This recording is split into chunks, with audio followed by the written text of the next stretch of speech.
All right, let's bring John in. When he got the news today, it wasn't a surprise, right? No, it wasn't. But I don't know why everybody's so somber. You won the – I do. I'm just kidding. But you won the NFC East. You essentially clinched home field advantage because all the Eagles have to do is win 2 of the final 3. One of them's against the New York Giants. So basically you only got to win 1 of those final 2, and you have the number 1 seed against an underachieving Raiders team that isn't very good, a Dallas team that's mediocre. Hey, if they win 2 out of the next 3, I definitely have a different feel going to the playoffs because you're going to get both those games at home. Foles 8-1 at the Link over that 2-year span. Much different guy, than he was then. But I definitely think they can win 2 home games still. I think the ceiling, if they win 2 out of 3, the ceiling is you could still make it to that Super Bowl. I don't think you were a favorite in that Super Bowl with Wentz. No, I don't think you are. It's certainly not if it's New England, probably not if it's Pittsburgh. Those are the 2 favorites. And that's where things have changed drastically because you can't see in a million years if everything goes that well, and that's how it ends up with the Eagles in Minneapolis against one of those 2 teams, then I can't foresee any way they can keep up with either of those 2 offenses. And that's where sort of you've taken a significant hit. I mean, there's no question. The formula has to change, despite what Doug Pederson kept saying today, and he made sure to emphasize nothing changes with his offense, but it does. I mean, the unscripted offense is gone.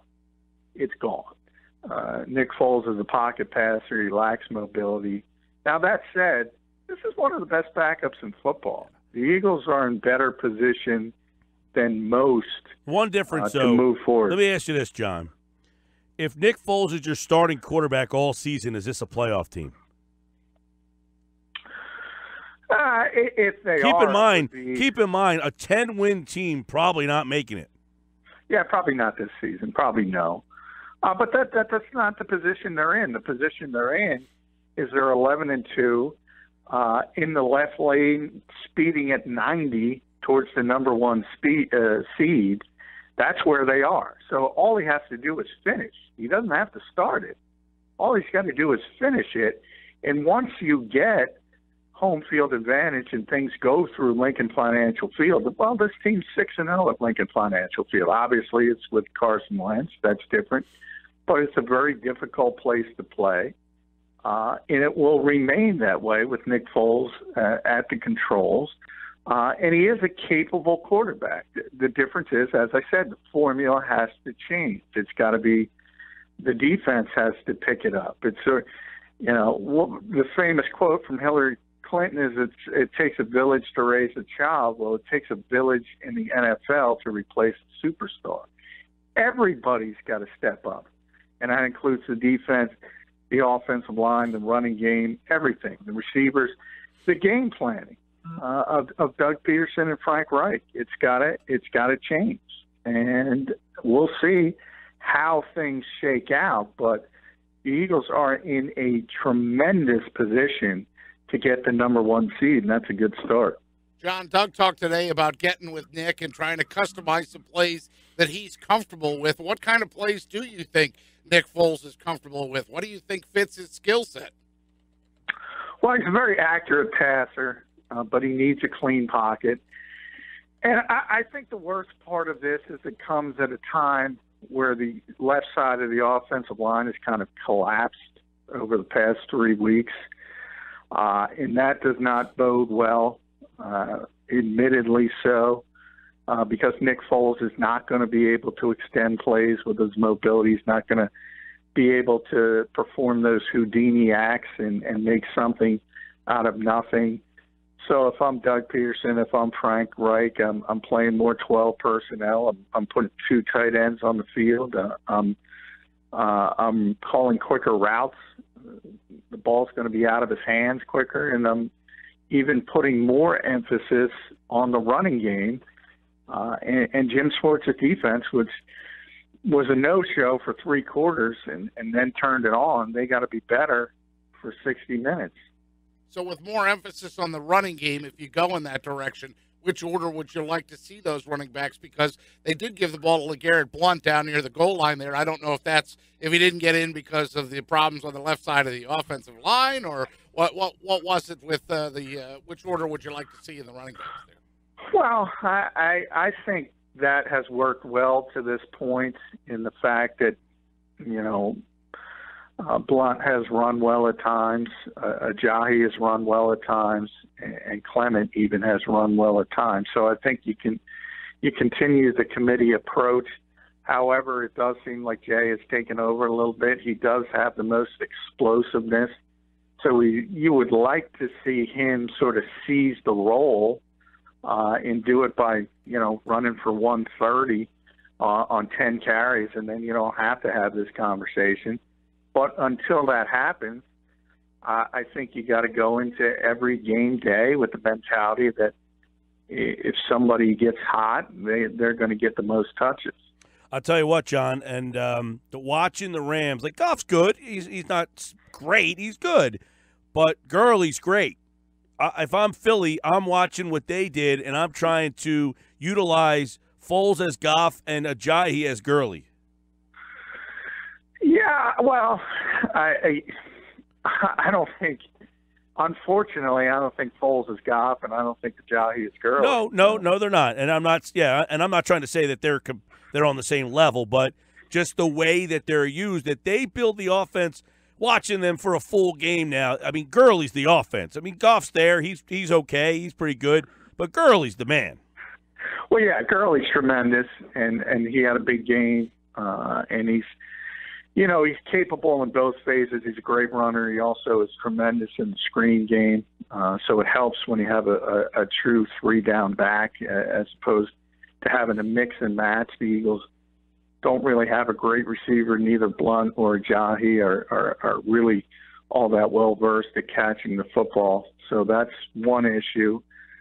But, I will say from Nick Foles' perspective, I mean, one of the strengths Nick has, and certainly separates himself from Jared Goff, not from a talent standpoint, is his football IQ. I mean, he's capable of handling things at the line of scrimmage. That's one of the reasons Doug lobbied to get him here as the backup.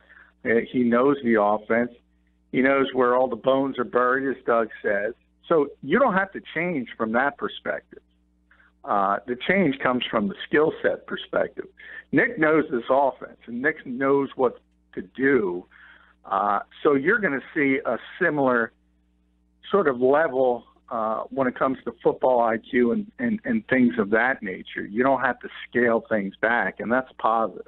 Hey, John, Doug got a little testy today when you mentioned the RPOs specifically, and you said that the Eagles lead the league in RPOs by a significant margin, and you asked, doesn't that change with Wentz's skill set versus Foles? So were you surprised at his reaction and what he had to say? No, in fact, that was probably my fault because I wasn't as clear as I should have been. What Doug was trying to say is it doesn't change because there's not design run plays for Carson Wentz, so it doesn't have to change. What I was trying to get across is that from a defensive player's perspective, obviously, yeah, you're not going to run a lot of zone reads and a run pass option, but you sort of have the mechanics of that at times. And from a defensive player's perspective, they have to sort of at least, pay service to it or because he's capable of keeping the football and running for big chunks of yards. Nick is not capable of doing that. So it's got to change a little bit. We had a lot of these discussions when Chip Kelly was here in zone read looks with both Nick and Sam Bradford. And Chip would kind of dismiss it and say, well, it's not a called run. Yeah, but from a defensive player's perspective, look at Cam Newton running for 62 yards to win that game, which helped the Eagles so much, beating Minnesota. That was a zone read play, a simple veer play. He can take it 62 yards Okay, Nick and Sam can't do that. So defenses don't have to worry about it. And it becomes a significant difference from a quarterback who can hold on to the football and run with it. How about Trey Burton yesterday? And I'm going to get this stat right, that the team has scored 94 points in his 2 starts. Can they get more? Can he get him? Can they get him more involved when Ertz comes back and maybe give Foles another safety net?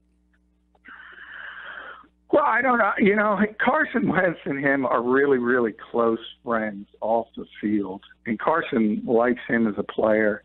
And that might be a situation where I'm not trying to say he's forcing the football, but he has tremendous trust in Trey Burton. We'll see how that develops with Nick Foles. The issue with Trey, when Zach Ertz is out there, is that he's not much of a blocker. So, I mean, you kind of need Brent Selleck if you're going to play 2 tight ends and 12 personnel, because you need somebody who can block as opposed to having 2 guys who just catch the football on the field, because somebody's got to block, especially when you have that collapsion and implosion going on the left side of the line. So I think it has more to do with that. So when Zach isn't in there, he becomes the number 1 target from a tight end's perspective. And from that standpoint, he's very athletic. He runs good routes. He catches the football. So I think he's better than a lot of people expect, but it's tough to play them at the same time. Hey, John, if people listen to Doug's presser on the radio today, we had it on 97.3 ESPN. You were there. Give us the mood of the room, the building. Did Doug, I mean, if I was just listening to the radio, he sounded like a guy that got kicked in the face. No, he was upbeat. That's what I was saying. Well, I'm talking about when he opened it. When he opened it, that's what I'm saying. If you were there and you listened, if you only heard it on the radio, he just said, "I do, torn ACL." Well, and, yeah, I mean, he was very at the very beginning. Okay, so that's why I'm saying you were there. You could give us a different picture. Yeah, at the very beginning when he announced the injury, yeah, it's a little somber because he feels bad for Carson. He's having a historic season. And you think about it, he sets the Eagles franchise record on a torn ACL. I mean, the legend grows. He stayed in the game. So more impressive, him breaking the record with a torn ACL or McNabb throwing 4 touchdowns on a broken leg? Well, he couldn't. Hey, 4 touchdowns is pretty good. But, it depends. Those things get kind of convoluted. I mean, way back in the Jack Youngblood played in the Super Bowl with a broken foot, but there are degrees. The fact is Carson could not move, and he stayed on the football field. I don't even know if that was good. The Eagles probably should have took him off, to tell you the truth, but he was able to get the record. But, yeah, so at the very, very beginning, it was somber, but from that point forward, he was upbeat, and he acted like a leader. And that's what you have to do, because you can't show disappointment, disdain, like you're going to jump off a bridge to the rest of that locker room. And, not many players started to trickle in as we left the press conference. So we don't get locker room access today. So you can't get a feel for how they were saying, except Brandon Graham gave me 2 honks as he drove in. But he's always energetic, so he doesn't count. It's difficult. I mean, they lost a superstar player. Yeah. So it's things change, but they know they're in a good position, and there's no use giving up because you're right there and you have a good backup quarterback. And I think that's how they're going to take this, and they're going to try to move forward. Oh, hey. Right now, an NFC Championship game could set up with Nick Foles versus Case Keenum. Yeah, just how the prognosticators printed exactly. it in the magazine at the beginning of the year with Drew Brees, Cam Newton, Matt Ryan, Russell Wilson all watching. Yeah, and possibly Aaron Rodgers. Who knows if he comes back? I think that would be the worst case scenario for the Eagles. if all of a sudden Green Bay figures out a way how to get in the playoffs and you see Aaron Rodgers show up against Nick Foles, then I think you're in trouble in the first round, but which would be the second round of the playoffs. But you hit on something, Case Keenum and Nick Foles, and Case Keenum's a perfect example of a really, really good backup quarterback. He was forced into a starting role, and he has the Vikings in a position to get a first-round playoff bye. So there's no reason to just forget about the season. I mean, this is a good football team. It's far more than Carson Wentz, and I think that's how they'll approach it. So, John, the big story was Carson Wentz yesterday, but there were other subplots that avid watchers of the game were able to follow, including the fact that the left side of the offensive line looks like it has real issues. I saw tweets out there when Wiz went out that they were able to be productive when Wiz was in. They didn't seem to have an answer, whether it was Warmack or Sayamalo, once he went out. How concerned are you with the troubles on the left side of the line? I'm very concerned because you're being kind, Pete. Wiz was terrible, too, before he came out. All three of them were just awful. And part of it has to do with tell us how you really feel. Yeah, don't hold back. And Vitae, and it's gone back to the Chicago game. And yeah, I mean, look, I don't know if they can fix left guard at this point because clearly Isaac Sayamalo is not the answer. Chance Warmack's not the answer. So the best you can hope for is sort of like early Wiz, which was competency. Well, is that have anything to do with his ankle? Well, perhaps. I mean, I don't know. We'll get a chance to talk with him this week. Yeah, I don't know if that's gone back to the Chicago game. So we'll have to see because that's when he sort of took the downturn. And as far as Vitae, I mean, at this point, you have to say, is Will Beatty ready to at least, get a look in practice? Because he is a guy with a ton of experience in this league that was once a above-average left tackle, and he's a veteran guy, and I have no idea. I'm telling you right now, I have no idea if he's got anything left in the tank, but if he does, the Eagles better think about getting him on the field. John, before we leave the offensive line, would you argue, though, that they did face two of the best defensive lines in football, or maybe face until the postseason in the Seahawks and the Rams, that maybe part of the reason that they've looked so bad is the guys they're going up against? Yeah, there's no doubt about that. And plus, the environment in Seattle doesn't help. It's really difficult. They tend to get off the football. A lot of people complain that they jump the snap count. They get away with it because of all the crowd noise. So from that perspective, yeah. But then you say to yourself, well, Lane Johnson was fine. Brandon Brooks was fine for the most part. Jason Kelsey was fine. So when you have that kind of disparity, and you have one side of the offensive line that's been great for most of the season, and the other side that's fallen apart, I mean, every week we've talked about Lane Johnson. Nobody's had a more difficult run as far as players faced than Lane Johnson, and you're going to face good players every week in this league. We talked about it leading up to the game a lot on Countdown to Kickoff. They were going to have an issue with Aaron Donald. That's not necessarily that big of a deal because everybody has an issue with him, but it goes deeper than that, and the fact that those two players are just not playing well right now.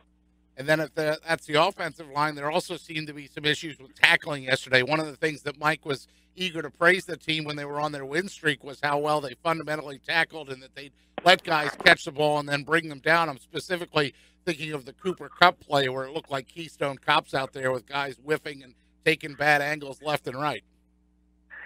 Yeah, and that was a rare Malcolm Jenkins bad tackling game. So you hope that's just sort of an anomaly because for the most part they have been a really good tackling team in the secondary. And from Gurley's perspective, I mean, that's a difficult guy to tackle to begin with. I mean, he's a big physical downhill runner So he's going to make you look bad at times, but there's no question. For the vast majority of the game, that Eagles defense did not play well, and I thought was the biggest disappointment. And then they sort of played lights out when Carson left the game. So you have to give them credit for at least doing what they were able to do in the fourth quarter, but you need certainly more consistency from that group. All right, John McMullen, 97.3 ESPN.com at JF McMullen. He's got plenty more coverage on the Eagles, who, by the way, remain contenders in the eyes of Vegas. They went from 4-1 to 12-1 to win the Super Bowl. So a little bit of a drop. Yeah, well, the Super Bowl is a drop, and it should be a significant one because, as I said, if things go as expected, and the AFC is really top-heavy, so you expect it to be New England or Pittsburgh, then it becomes really, really difficult to imagine the Eagles being able to keep up with those two teams in a shootout. But I would think getting to Minneapolis is still a pretty significant accomplishment. And I think that goal is still attainable. I really do. All right, they'll start their journey without Carson Wentz this Sunday against the Giants. John will be there. We'll have the Countdown to Kickoff show special from Gregory's in Summers Point. The PT and I will be joining Joe Kraus this week on the Countdown to Kickoff, as John, I'm sure, will be chiming in live from MetLife Stadium with a report from New York as the Eagles look to, they got to win 2 out of 3 to get home field advantage, and they'll do that against the Giants this Sunday, in which John claimed that if the Eagles lost to the Giants, this is all your fault. Now I remember. I know. I said it on the show. You said that if the Eagles lost to the Giants, you would jump in the ocean, but you're not. What if Carson Wentz got hurt? Now I remember. Yes, it's my fault. I take responsibility for it. However, I said only if Carson was healthy. So now I'm out. The more important part is now I don't have to jump in the ocean no matter what happens. All right. Take care. Good stuff, John. Thanks, guys.